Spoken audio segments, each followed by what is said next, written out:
Hey and welcome. So in this video we're going to show you how to calculate average atomic mass, and then we're going to calculate it for three different elements: carbon, lead, and uranium. So before we show the calculation, first I want to point out what number we're referring to. When you look at a periodic table such as this one, you'll see that for any element, we'll discuss carbon first. You can see that there's a number at top, the atomic number. There is a symbol, the name, and then at the bottom we have this atomic mass. All right, and I like to call it an average atomic mass because we're taking into account that there may be more than one isotope for any given element, and that we have to take an average of those masses as a result. Okay. The technical term is not to say average, it's to say a weighted average. Okay?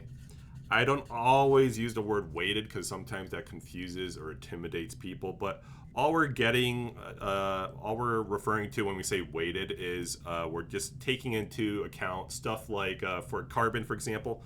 Most of carbon has a mass of about 12 atomic mass units, whereas about just only 1% of carbon has a mass of about 13. So since most of the carbon is this mass with about 12, 99% of it is, you can see that in that weighted average, we have an average mass that is closer to 12 than it is like 12 and a half or 13. So, all right, so what's the formula? Well, the formula doesn't have a ton of symbols in it. It's just to say atomic mass is equal to the sum of abundances times masses. All right. So for every isotope, okay, here's a little preview. For like carbon, there's three isotopes. Really, in reality, we're only going to worry about carbon 12 and carbon 13. For each isotope, you take its abundance and you multiply it by its mass. And then once you get each of those answers, you add up all the answers, and boom, there's your atomic mass. All right.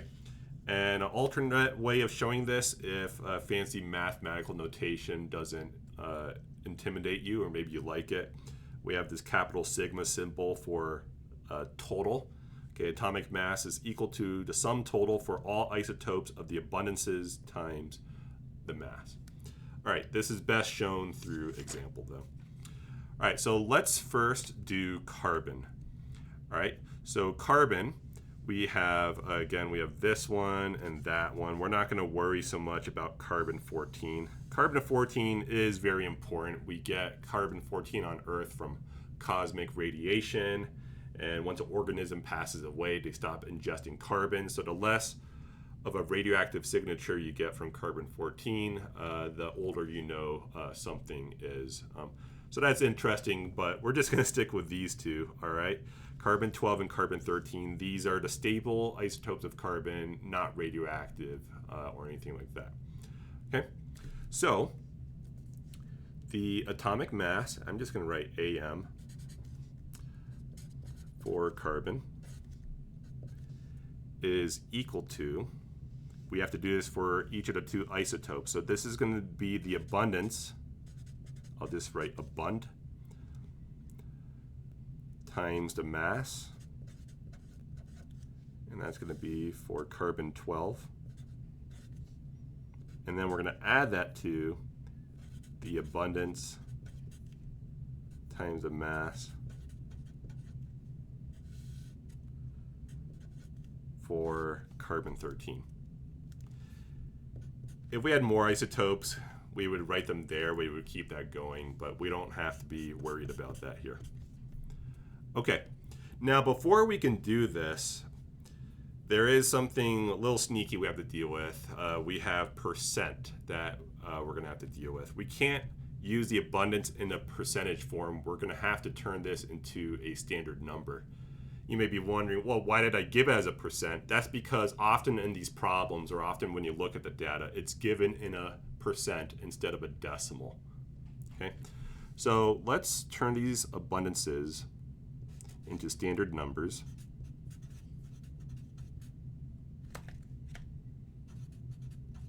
Make sure I'm still on the screen. Good. All right, and this is just going to be a standard number. Standard number. Okay. AKA a decimal. AKA a fraction. Okay, in chemistry and geology fields, they'll often refer to this as, or the standard number version as a fractional abundance, even though they may not actually write out a fraction. Okay, there, got it on the screen. So, all right, and to turn something out of percent to a standard number, you move the decimal point twice. All right, let me use orange here. You go 1, 2. So we would have 0.9893.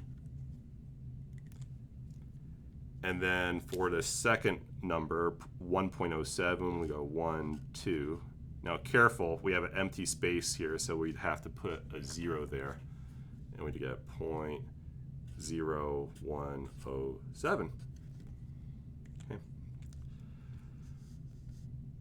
And at this point, if I have a percent column given, I just kind of scratch it out. I don't totally scratch it out, so in case I do need to read it again, I can, but this is my reminder to myself, I'm not going to use this anymore. Okay. So now the only two columns we're going to care about is this column and that column. All right, so let's do this. So put an equal sign here. We want the abundance of carbon 12, 12.0000. Looks like there's 4 zeros there. AMU. Gotta always write out your units. And then we're going to multiply that by the abundance, 0.9893. And then we just set this up for our second one, 13.0033 atomic mass units. Don't forget your units. And then we multiply that by 0.0107. Okay. Let you catch up. All right, now we have to, unfortunately or fortunately, depending how you feel about sig figs, we do have to keep track of sig figs here. So right here, 1, 2, 3, 4, 5, 6, 1, 2, 3, 4. So our answer here is going to be 4 sig figs. Because that was 6, that was 4. We go with the lowest number in multiplication. And then here we have 1, 2, 3, 4, 5, 6 sig figs. And then 1, 2, 3. Remember, zeros in front, those leading zeros never count as sig figs. So just 1, 2, 3. So we're going to have a 3 sig fig answer over there. Okay. We're just making a note. We're going to round at the end. So 12.0000 times 0.9893.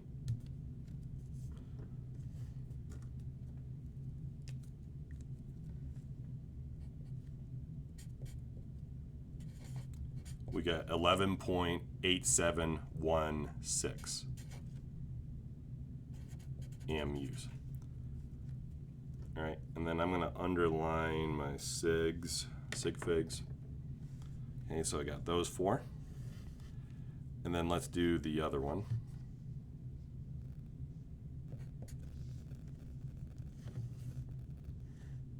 No glare. Okay.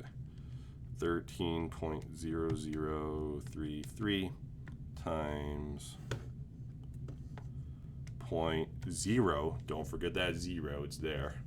107. And we get 0.139 and a bunch of other stuff. Okay, so if you get a bunch of other stuff, you have 2 options. The first option is to just write it out completely. The second option, which is kind of a balance between not writing everything but minimizing rounding error decently, would be to just write two more places beyond your sig figs. So 0.139 are my sig figs here. I got those 3 sig figs. And to minimize rounding error, I'm going to just write 2 more digits beyond, 1, 4.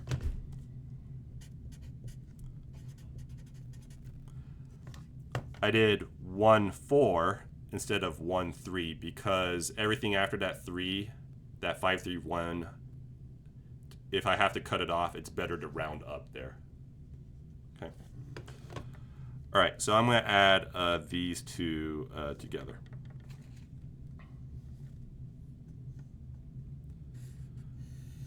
All right, so before we do that, if you're like, whoa, we got all these sig fig things going on, what's going on? In any atomic mass problem like this, you're going to go through 2 different stages of sig figs. The first stage, as you can see here, you went through multiply sig figs, multiplication sig figs, which is all about going with the lowest number of sig figs. And here we're going to have addition sig figs. And addition sig figs is all about rounding your answer wherever your smallest common sig fig is. So in this case, 11.8716, our last sig fig, our smallest sig fig, is in the hundredths place, whereas in this value, 0.13914, our smallest sig fig is in the thousandths place. The hundredths is bigger than the thousandths, which means we're going to stop it in the hundredths place. I'll show that here in a minute.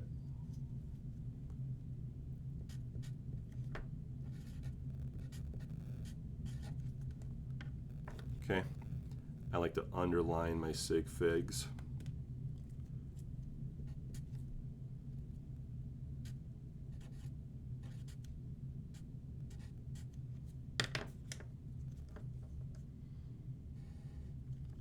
And we can see that's where the sig figs end. Write out my units.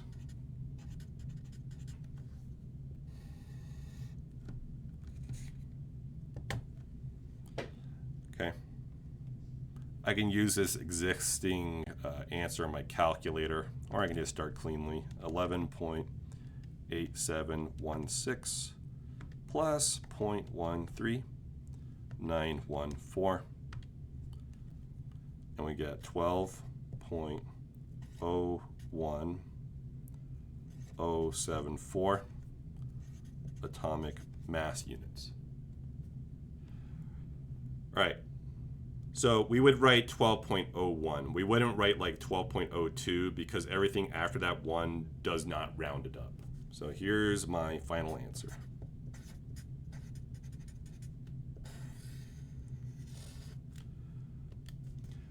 Okay, before we go to the next problem, there's a really good way to check your work if you're working with Earth abundances. If you're on some different planet or celestial body, or like some hypothetical planet or made up element sort of problem, those exist out there, then you can't use this technique. But if you're on Earth, all you got to do is just check your periodic table.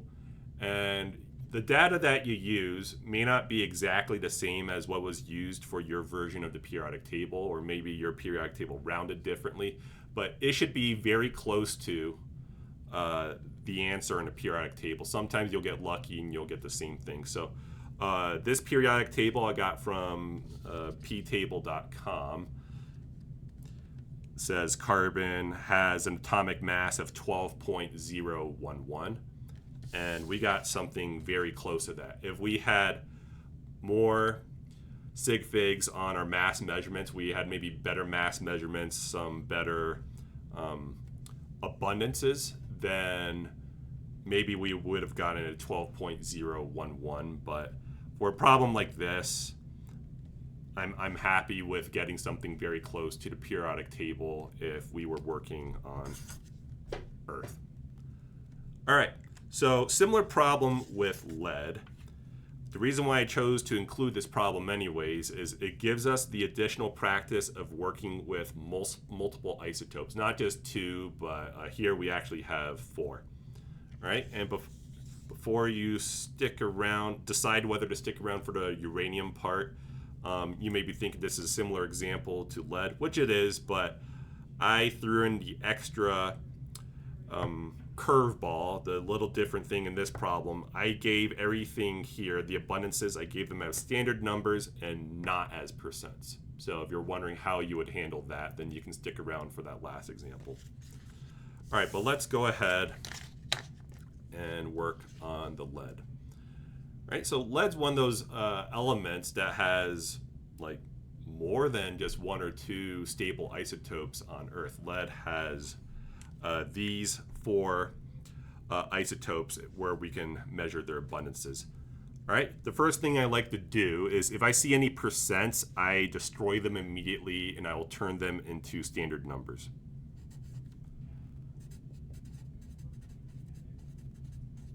Here, I'm going to get this other paper out so I don't leak ink to the next side.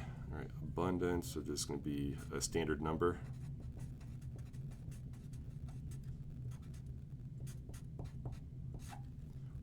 And again, a lot of people in the field like to call this a fractional abundance, fraction or fractional. But I like to say standard number better. Your choice. All right, so slide that decimal point over twice. We're going to get 0.014. These problems, you may have seen it already. I don't like to write the 0 in front of the decimal point. It confuses me sometimes. 241, 0.221, and 0.524. All right. So I don't need these anymore. So we're just going to multiply across. It's basically like this column times that column if these were standard abundances, standard numbers, but they gave us a percents again, so we had to do that. All right, so let's do it.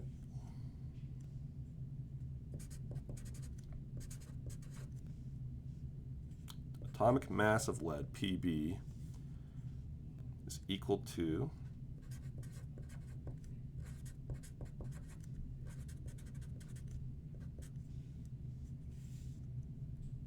oops, that's a multiply. 0.014 plus 205.974 AMU times 0.241 plus 206.976 AMU times 0.221. Stinks when the numbers like all look similar, but nature decided that 207.977 AMU times 0.524. Okay. Sometimes I kind of like to do my math more vertically when I have a bunch of abundances, especially. All right, so before I do anything, we'll keep track of sig figs once again. All right, so 6, 6, 6, 6. Everything's 6 sig figs here, so the sig figs are going to depend on these abundances. So here we have 2 sig figs. Leading zeros never count. Then we have 3 sig figs, 3 sig figs, 3 sig figs.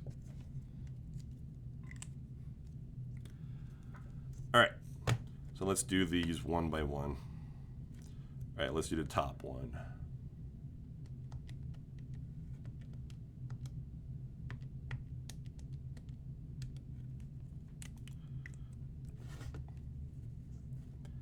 All right, 2.854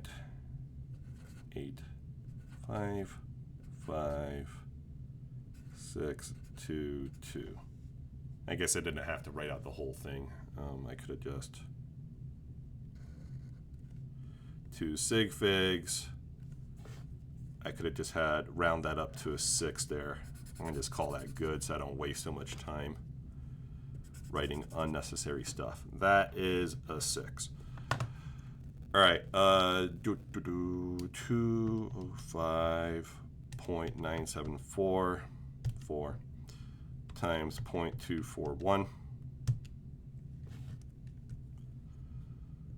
49.6, 3 sig figs, and then I'll write 2 more digits. So I can't write 39 if I'm just going to write 2 more digits because the 7 rounds it up to a 40, so I'm going to write a 40. All right, next. 206.976 times 0.221. So we got 45 point, let's see if we can keep it on the screen, 7, and then 42.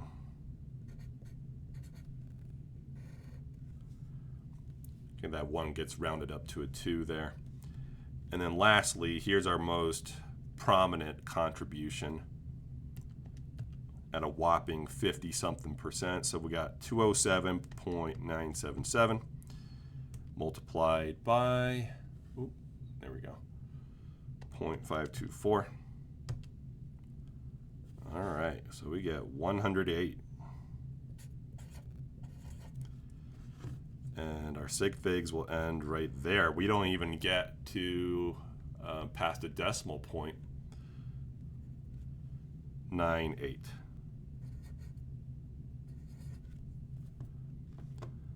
All right. So we don't even get past a decimal point, so maybe not the most precise data in the world, but whatever. Okay, label my units all the way down. That's how I do it sometimes. Just draw an arrow. It's the same information. AMU, AMU, blah, blah. All right. So, right, if you're a fan of drawing the line, our underlines had the most common spot of right here. Didn't go past the decimal point. Okay. All right, so let's type these into the calculator.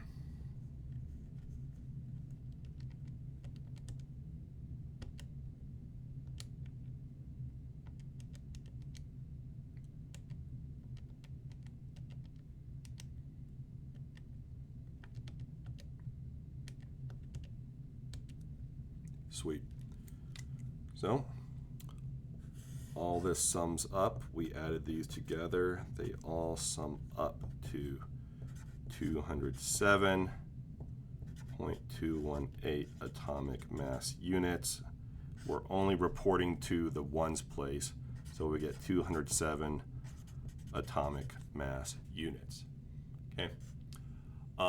Some chemistry teachers or some chemistry like homework packages, they would have you write a dot there saying that you measured to the ones place. In my view, that's not necessary to do unless, let's say we had like 200. If you want to say that 0 and that 0 are significant, then you would put a period there so that that 0, you're telling someone, hey, I actually have measurement data over there. I would leave it like that, but some people will put a period there anyways, so I'm not going to choose sides. You do whatever you like or whatever your teacher likes. All right, how do we do? Let's check the periodic table. 207.2, so we did it. All right, last example. And then a little bit of commentary on what the heck an AMU is, and then we'll get out of here. All right.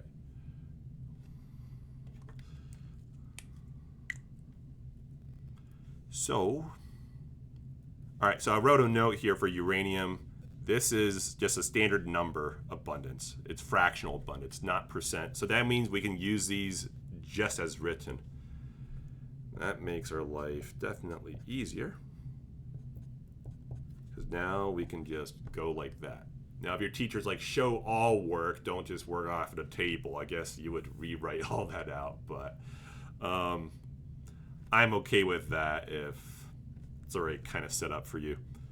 All right, so we'll just do each of those. Let me make some notes about sig figs first. So this uranium 234 isotope, we have 6 sig figs here. Oh, and same with 235 and 238. I'm not going to worry about uranium 233 in this problem because it is trace. So they don't even give us a number to work with anyways. Trace elements, they're often going to be like in parts per, billion or something, parts per trillion. Really small numbers, like that carbon 14 we talked about earlier, that trace. I think I remember reading somewhere it was like about 1 in a million atoms or something of carbon. All right, and then as for the rest of these abundances that actually have numbers, if you were to add them all up, it would add to exactly 1, or aka 100%. Okay, so 6 sig figs there, and then so this one has just 2 sig figs. This one has 1, 2, 3, 4, and this one 1, 2, 3, 4, 5, 6.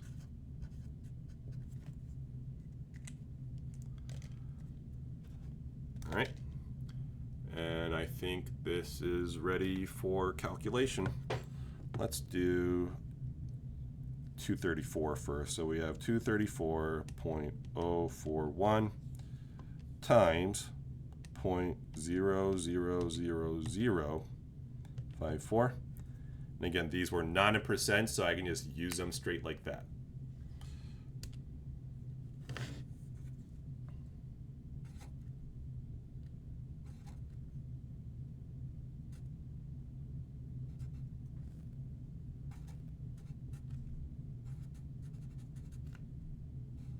All right, there's my sig figs for the first calculation. 0.012, underline those 2 sigs, and then 64.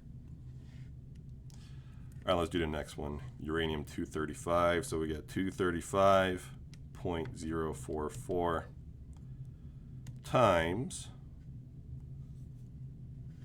oh, gotta stay on the screen, 0.007204.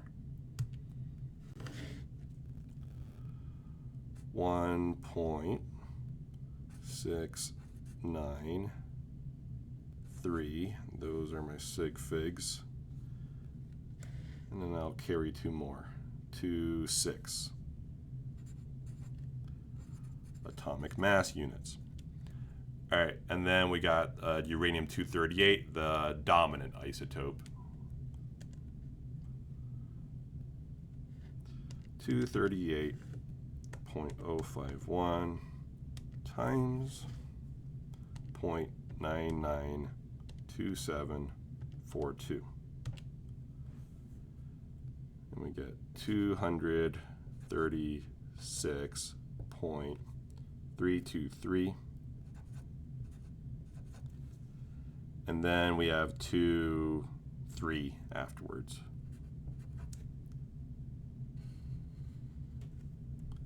Atomic mass units. All right, so let's sum these up. It looks like our sig figs for each of these ended in the thousandths place each time. All right, and then we'll put our decimal point right there.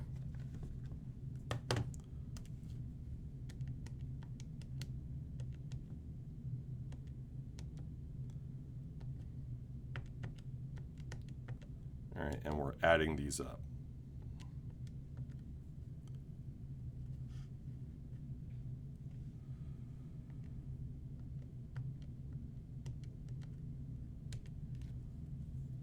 All right, so we get 238 238.02913. And then that's not going to round up, so we would write 238.029 atomic mass units for our answer. And let's check the periodic table, see how we did. All right, 238.03, 238.029. So we were actually more precise than whatever was written here, but we basically got it right on the dot. So very nice. Okay, so closing thought. We were working with atomic mass units. You may have been wondering, well, Josh, what on earth is a atomic mass unit? So I've talked about that a little bit in a previous video, but in case you just needed a refresher, one atomic mass unit is 1/12 the mass of a carbon-12 isotope, a single atom of that isotope. All right, you take one single atom of a carbon-12, and you take 1/12 of its mass, and that is one atomic mass unit. So that is to say, if you took the mass of 6 protons and the 6 neutrons that make up carbon-12, that is equal to a total of 12 nucleons. Nucleons, just a fancy word for something you have in a nucleus. Importantly, we have an equal number of protons and neutrons here.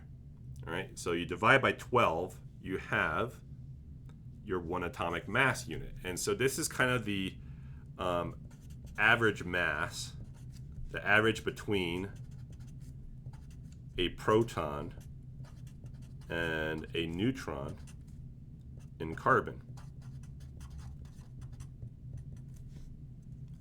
Okay. And this was chosen to be the atomic mass unit, not just for carbon, but for all of chemistry, the entire periodic table, all isotopes.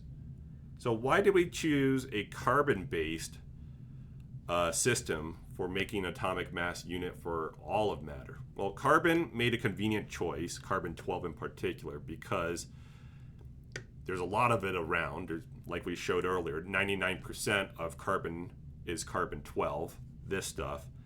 And it gives this nice mathematical even ratio between protons and neutrons. So the atomic mass unit therefore gives a good approximation for the mass of a proton or a neutron, a nucleon. And the mass of a proton and neutron is already about the same. The neutron is just slightly more massive than the proton, but basically the same. Okay? And so that allowed us to work with masses very conveniently when we're talking about single atoms or single isotopes, rather than writing out this long, sort of cumbersome number. All right, so that's the idea between atomic mass units. And then one more parting thought. Maybe you noticed in the earlier problems that the mass number was very close to the actual measured mass. 12. Here we have a 12. Well, for carbon-12, it's going to be exactly 12 because, well, that's the AMU definition, 1/12. Okay, 12 times 1/12 equals one whole carbon-12 atom. Hopefully that made sense. All right. But now look, this is interesting. Carbon-13 has a mass. It's not exactly 12. It is 13.0033. And you may be thinking, whoa, how come it's not exactly 13? Okay. Well, maybe one explanation is we have 6 protons and we have 7 neutrons. Okay. But if we're using an average, then maybe that shouldn't matter. Okay, so then you have a point there. So I'm just going to cut to the chase, and I'm going to introduce a weird word, weird phrase, mass defect. Okay, mass defect is the term that we actually don't have to worry about a lot. Okay, we don't have to worry about this too much. Mass defect means that a proton or neutron has, I'm going to put this in quotes, slightly different mass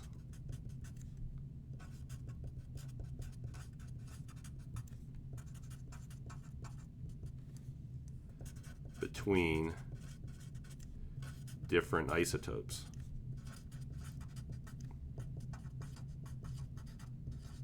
Okay.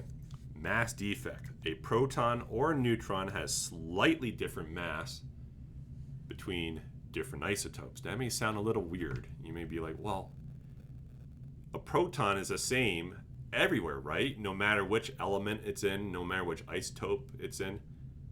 And same for the neutron. It's the same no matter what, right? And you are correct. Okay. So what's this idea of mass defect?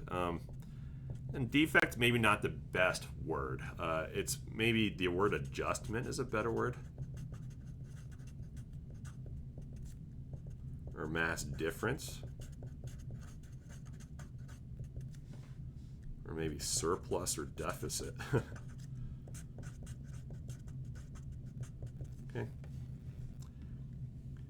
But yeah, effectively, protons and neutrons seem to have a slightly different mass. And we bust out this nice equation here. Okay, we have energy is equal to, M is for mass, and in times we have some constant, which is squared. Now that constant happens to be the speed of light.